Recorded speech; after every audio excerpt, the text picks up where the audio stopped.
Mill-2017 sal-lum il-Gvern Malti għal 160 darba intervjena u għen b'mod finanzjarju lil pazjenti għawċin li fost l-oħrajn huma morda bil-kanċer u li kellhom imorru fl-isptarijiet f'Malta biex jieħdu l-kura tagħhom.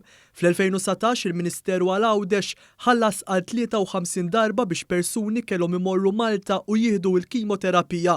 Fis-sena li faqqet il-pandemija, jiġifieri dik tal-2020, il-pazjentu rabatom ingħataw sussidju ta' 9,000 euro. Sa April ta' din is-sena kien hemm 24 talba li ntlaqet biex pazjenti jiġu Malta b'xejn ħalli jirċievu l-kura meħtieġa.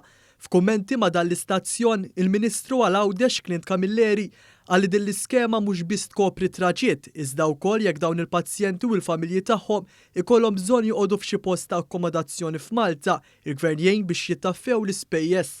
Anke hawnhekk qegħdin ngħinu lil dawn l-istess pazjenti għawċin kif ukoll il-familjari tagħhom fejn il-Ministeru għal Għawdex mhux biss jirrifondi issa it-traġiet tal-vapur biex wieħed jaqsem minn Malta għal Għawdex jew minn Għawdex għal Malta, iżda wkoll qed jagħti allowance kemm għall-pazjent kif ukoll għal l-istess persuna li qed tikkompanja tal-pazjent sabiex propju jkun jista' jirresedi ġewwa Malta għal dak il-perjodu li jkun hemm bżonn li jkun viċin il-qarib tiegħu propju fl-isptar. Dil-għajnuna li s-servi ta' spalla finanzjarja enormi għal dawn il-pazjenti għawċin ġiet introdotta mill-Gvern fil-budget tal-2017.